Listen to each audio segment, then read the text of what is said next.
ರಾಜರಾಜೇಶ್ವರಿ ನಗರ ಹಾಗೂ ಶಿರಾ ಉಪಚುನಾವಣೆ ಫಲಿತಾಂಶದ ಬಗ್ಗೆ ನಮಗೆ ಅನುಮಾನ ಇದೆ ಎಂದು ಕಾಂಗ್ರೆಸ್ ರಾಜ್ಯಾಧ್ಯಕ್ಷ ಡಿಕೆ ಶಿವಕುಮಾರ್ ಅಸಮಾಧಾನ ವ್ಯಕ್ತಪಡಿಸಿದ್ದಾರೆ. ಮಂಗಳೂರಿಗೆ ಆಗಮಿಸಿದ ವೇಳೆ ಮಾತನಾಡಿದ ಡಿಕೆಶಿ, ಉಪಚುನಾವಣೆಯ ಫಲಿತಾಂಶದ ಬಗ್ಗೆ ನಮ್ಮ ಪಕ್ಷಕ್ಕೆ ಅನುಮಾನವಿದ್ದು ಇವಿಎಂ ಮಿಷಿನ್ ಸೇರಿದಂತೆ ಎಲ್ಲ ಅಂಶಗಳ ಬಗ್ಗೆ ಕಾಂಗ್ರೆಸ್ ವಿಸ್ತೃತ ತನಿಖೆ ನಡೆಸಲಿದೆ ಎಂದು ಹೇಳಿದ್ದಾರೆ. ಮತದಾರರು ಹೇಳ್ತಾ ಇದ್ದಾರೆ, ನಾವು ಕಾಂಗ್ರೆಸ್ಗೆ ಮತ ಚಲಾಯಿಸಿದ್ದೇವೆ ಎಂದು. ಹಾಗಾದ್ರೆ ಈ ಮತಗಳು ಎಲ್ಲಿ ಹೋಯಿತು ಎಂಬ ಬಗ್ಗೆ ಚರ್ಚೆ ನಡೀತಾ ಇದೆ. ಫಲಿತಾಂಶದ ಕುರಿತು ಸತ್ಯಾಂಶ ತಿಳಿಯಬೇಕಾಗಿದೆ ಎಂದು ಹೇಳಿದ್ರು. ಪ್ರಜಾಪ್ರಭುತ್ವದ ವ್ಯವಸ್ಥೆಯಲ್ಲಿ ನಾವು ಸೋಲನ್ನ ಒಪ್ಪಿದ್ದೇವೆ. ಎಲೆಕ್ಷನ್ ಯಾವ ರೀತಿ ಅಕ್ರಮ ಆಯಿತು, ಯಾವ ರೀತಿ ದುರುಪಯೋಗ ಆಯಿತು, ಯಾವ ರೀತಿ ಹಣ ಹಂಚಿಕೆ ಆಯಿತು ಅನ್ನೋದು ಕೂಡ ನಮ್ಮ ಹತ್ರ ಎಲ್ಲ ಥರದ ಮಾಹಿತಿ ಇದೆ. ಅದ್ರ ಬಗ್ಗೆ ದೊಡ್ಡ ವ್ಯಾಪಕವಾದಂಥ ಚರ್ಚೆ ನಮ್ಮಲ್ಲಿ ನಾವು ಮಾಡ್ತೇವೆ. ಎರಡನೇದು, ಈ ಡಿಫ್ರೆನ್ಸ್ ಇದೆಯಲ್ಲ, ಸೋಲು ಒಪ್ಕೊಳ್ಳೋಣ. ಯಾಕೆಂದರೆ ನಾವು ಯಾರು ಕೇಳಿದ್ರು ಕೂಡ ವಿದ್ಯಾವಂತರು, ಯುವಕರು, ಮಹಿಳೆಯರು ಎಲ್ಲರೂ ಕೂಡ ಕಾಂಗ್ರೆಸ್ ಪಕ್ಷಕ್ಕೆ ವೋಟ್ ಹಾಕಿದ್ದೀವಿ ಅಂತ ಹೇಳ್ತಾ ಇದ್ದಾರೆ. ಆದರೆ ಬೂತ್ಗಳಲ್ಲಿ ರಾಜರಾಜೇಶ್ವರಿ 50,000ಕ್ಕೂ ಹೆಚ್ಚು ಅಂತರ ನಾನು ನಿರೀಕ್ಷೆ ಮಾಡಿರಲಿಲ್ಲ. ಸೊ ಮತದಾರ ಹೇಳೋದು ತಪ್ಪಿದೆಯಾ, ಮತ ಬಿದ್ದಿದ್ದು ತಪ್ಪಿದೆಯಾ ಅನ್ನೋದ್ರ ಬಗ್ಗೆ ಒಂದು ವ್ಯಾಪಕವಾದಂಥ ತನಿಖೆನೇ ನಾನು ಮಾಡಿಸೋನಿದ್ದೇನೆ.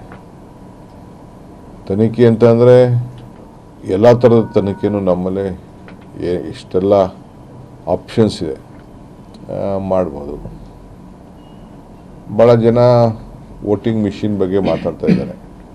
ನೋಡೋಣ, ನಮ್ಮ ಎಕ್ಸ್ಪರ್ಟ್ಸು ಅವರು ಇವರೆಲ್ಲ ಓಪನ್ನಾಗಿ ನಾನು ಇನ್ವೈಟ್ ಮಾಡ್ತೀನಿ, ಮಾತಾಡಿ. ಯಾಕೆಂದರೆ ಇದೆಲ್ಲರೂ ಒಂದು ಕಡೆ ಇದೊಂದು ಕರೆಕ್ಷನ್ ಪ್ರೊಸೆಸ್ ಆಗಬೇಕು. ನಾವು ಸೋತು ಅಂತ ಅಲ್ಲ, ಸೋಲನ್ನ ನಾನು ಇಲ್ಲ ಅಂತ ನಾನು ಹೇಳ್ತಾ ಇಲ್ಲ. ಇದು ನಂಬರ್ ಇದೆ, ಡಿಕ್ಲೇರ್ ಆಗಿದೆ. ಬಟ್ ರೇಂಜ್ ಆಫ್ ಎಲೆಕ್ಷನ್ ನಡೆದಿದೆಯಲ್ಲ, ಎಲ್ಲ ಬೂತಲ್ಲೂ ಒಂದೇ ಥರ ನಡೆದಿದೆಯಲ್ಲ, ಅದು ನನಗೊಂದು ದೊಡ್ಡ ಅನುಮಾನ ಕಾಣ್ತಾ ಇದೆ. ಸಂಪತ್ ರಾಜ್ ರಕ್ಷಣೆ ನಳಿನ್ ಕುಮಾರ್ ಕಟೀಲ್ ಆರೋಪ ವಿಚಾರದ ಬಗ್ಗೆ ಪ್ರತಿಕ್ರಿಯೆ ನೀಡಿದ ಅವರು, ನಳಿನ್ ಕುಮಾರ್ ಕಟೀಲ್ ಏನು ಗೃಹ ಸಚಿವರ ಎಂದು ಪ್ರಶ್ನಿಸಿದ ಡಿಕೆಶಿ ಅವರು, ಈ ಆರೋಪ ನಿಜವೇ ಆದರೆ ನನ್ನನ್ನ ಬಂಧಿಸಬಹುದಲ್ವಾ? ಈಗಾಗಲೇ ಬಂಧಿಸಲಾಗಿದೆ, ಮುಂದೆಯೂ ಅರೆಸ್ಟ್ ಮಾಡೋದಾದ್ರೆ ಮಾಡಲಿ, ಇನ್ನು ಏನೇನು ತೊಂದರೆ ಕೊಡಬಹುದು ಎಂದು ಯೋಚಿಸುತ್ತಿದ್ದಾರೆ. ಎಲ್ಲ ನೋಟಿಸ್ ಬರ್ತಾ ಇದೆ, ಇನ್ನೊಂದು ನೋಟಿಸ್ ಸಹ ಕೊಡಲಿ ಎಂದು ಹೇಳಿದ್ರು. ಹೋಮ್ ಮಿನಿಸ್ಟರ್ ಅವರು ಹೋಮ್ ಮಿನಿಸ್ಟರ್ ಬಂಧಿಸ್ಬೋದಲ್ಲ, ಮತ್ತೆ ಡಿ ಕೆ ಶಿವಕುಮಾರ್ನು ಬಂಧಿಸ್ಬೋದಲ್ಲ, ಬಂಧಿಸಾಗಿದೆಯಲ್ಲ, ತಿರುಗಿ ಏನಾದ್ರು ಬಂಧಿಸ್ಬೇಕಾದ್ರೆ ಬಂಧಿಸ್ಲಿ. ಅವ್ನು ಗೊತ್ತು ನನಗೆ ಇನ್ನೇನೇನು ತೊಂದರೆ ಕೊಡಬೇಕು ಅಂತಾರೆ, ಮಾಡ್ತಾ ಇದ್ದಾರೆ ಅಂತ ದಿನ ನನಗೆ ಬರ್ತಾ ಇದೆ.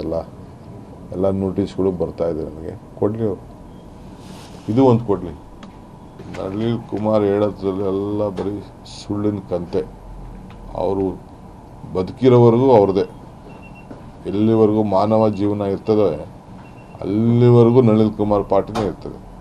ಅವ್ರಿಗೆ ಹೇಳ್ಬಿಡಿ, ನಳಿನ್ ಕುಮಾರ್ಗೆ ಬರೀ 10 ವರ್ಷ ಅಂತ ಯಾಕೆ ಹೇಳ್ತಾ ಇದೆಯಪ್ಪ, 106 ವರ್ಷ ಎಲ್ಲಿವರೆಗೂ ಇರ್ತದೆ ಅಲ್ಲಿವರೆಗೂ ನಾವೇ ಇರ್ತೀವಿ ಅಂತ. ಸೊ ಇವರು ಕಟೀಲ್ಗೆ ಹೇಳ್ಬಿಡಿ, ಅಭಿನಂದನೆಗಳು, ಇನ್ನೊಂದು 100 ವರ್ಷ ಪ್ರೆಸಿಡೆಂಟ್ ಆಗಿರಲಿ ಅವರು. ಇರಲಿ ಒಂದು 100 ವರ್ಷ ಇರಲಿ ಅವರು. 10 ವರ್ಷಕ್ಕೆ ಮಾತ್ರ ಸೀಮಿತ ಆಗೋದು ಬೇಡ ಅವರು.